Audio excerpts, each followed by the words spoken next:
Hey guys, it's Patrick again with my buddy Louie, group training coordinator. Today we're going to do a video on strength.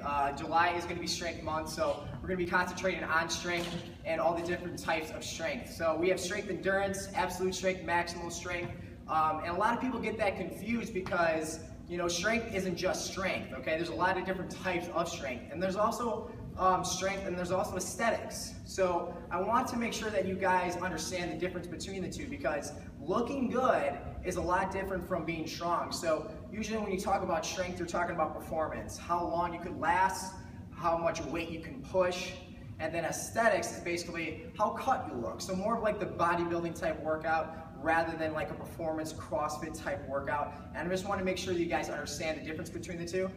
Me personally, I like to make sure that I kind of combine the two, so I not only look good, but I feel good and I perform good. Louie, do you have anything else to say about that? No, I just kind of wanted to highlight that difference with aesthetics. Aesthetics generally requires a different type of training and is not necessarily performance-based. You are not looking at how much you can push, how much you can pull, or what you can squat. It's more about the proportions. It's all about, for instance, not necessarily one type of bodybuilding, but any type of ultimate aesthetic look or optimal, ideal appearance. Right. So basically what I want to do, guys, is run you guys through a basic shoulder workout for performance and then also for aesthetics. All right, so Vic, why don't you follow me? Thanks a lot. All right, guys. So basically, all right, when you're talking about aesthetics for the shoulder, okay, you got your three major heads of the deltoid. You got your anterior, your lateral, and your posterior. Okay, so front, side, back. All right, and what you want to do is you want to individually carve them up to create those individual cuts so that your shoulders look cut and full, and that's going to give you an aesthetic look. That's going to give you like that bodybuilder figure kind of look. So what I'm going to do is kind of going into a front raise. I'm going to start off with the anterior deltoid, and here I'll come this way. So what I want to do is I want to always bend my arms, slight bend of the elbows, don't lock out. I'm going to come in, and then I'm going to squeeze up at the top. Now, what I do is I raise the dumbbells up, I keep my core tight, and then I kind of bring the dumbbell in to create that drop off right there. So you really can't see, but when I come in, okay, that anterior deltoid is gonna get cut up from the pectoral muscle, okay? So I'm coming in and down, okay? Now, why is that different than performance? Because you know what? It's probably not the best thing for your rotator cuff, okay? All these different angles that these bodybuilders create, okay, puts a lot of stress on the joint, puts a lot of stress on your structure, and it's not really the best thing for you, okay? Your performance will obviously max out when you get to a certain point because your body simply can't handle it because you have postural imbalances, all right? So that's gonna be an anterior raise. Guys, 4 sets of 12. When we're working aesthetics, you probably wanna limit the rest, wanna get the best pump possible. You only wanna make sure that you're feeling it there, nowhere else. If you start to feel it somewhere in your neck, guys, you're isolating your neck, you're not isolating your anterior deltoid, and you gotta be concentrating on that. Okay, so I would say 4 sets, 12 reps, limited rest, 45 seconds, okay? Get your heart rate up, get a good pump. Okay, after that anterior raise, you're gonna get into a lateral raise. There's 2 types of lateral raise I like to go with here. You got your traditional, all right? This one's pretty functional as well, but also got the Dana Lee Bailey. Dana Lee Bailey's a famous bodybuilder, so she's famous for this one. You got pinkies out, all right?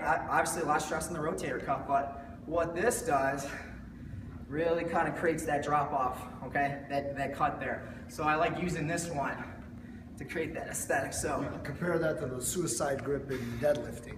So 4 sets, 12 reps, and watch, this is more of an aesthetic form. Why? Because I'm using momentum. Okay, is that good? No, it's not good, because guess what? Every time I hinge forward, okay, my lower back's gonna take some of that weight. But why is that good for a bodybuilder? Because they can get that last pump in at the end, putting the most stress possible on their muscle, okay? So that's why it's sometimes good to use momentum, because they're gonna get that last pump and maximize that pump, but they can't do any more in good form. They max out here, then they can put the momentum to get that last pump in. It's a good way to get a couple extra reps in. Last one for aesthetics, and I'll let Louie take it for performance. This one's awkward, okay? Because it's easy to incorporate the back, the rhomboid. So you don't want to come back here, you want to come out almost in front. Now again, pinkies out. Again, this is the posterior deltoid. Isolate it right here. So what I like to do is keep a flat back, and I like to do pinkies out and squeeze. Squeeze. squeeze, squeeze, okay? Getting a good pump, making sure you can go up to 12 reps, picking a weight that's good for you. Limit your rest. You're not only gonna, when you limit your rest, you're not only gonna get a good pump out of it, but you're gonna get a good fat burn because your heart rate is gonna stay consistent. So you're gonna be burning calories.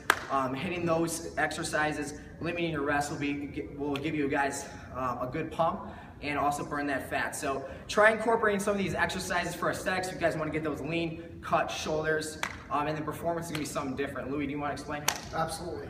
Let me highlight one important thing that Pat was doing with his exercise as well. All of those were isolation movements. That's why this is going to be a little bit different when I present to you something that's called a compound movement. You're incorporating multiple muscle groups together, using them as one. Exactly. So that's the major difference between somebody who's working to develop aesthetics versus somebody who's working to develop performance or functionality. Now, I'm going to get some dumbbells over here, or I can use these 8s, that's fine. The concept is the same. Now what I'm gonna do is a military press or a shoulder press. Now, even though I'm not isolating my front deltoid or my lateral deltoids, I am using them together in a more functional fashion, and I'm also incorporating my traps and my deltoids. Again, this is not gonna sculpt my muscles the same way that Pat's exercises will, the lateral rings. So they may not look as impressive. However, in terms of functionality and strength, this is the way to go. Now, as Pat mentioned earlier, there's different types of strength. If I want power, I'm not gonna sit here and do 15 reps of shoulder presses. That's not gonna improve my power. However, maybe going super heavy, incorporating a little bit push with my legs, and doing 3 reps, for instance, a push press, which is basically, or a thruster, squatting down and going overhead as much as I can, that may incorporate my power. However, if I want to increase general strength, the general rule of thumb is 8 to 12, 12 to 15, something along those natures, and you'll have to try a whole bunch of different things with that. Similar to what Pat said, you want to do about 3-4 sets. Now, the rest period is very important as well.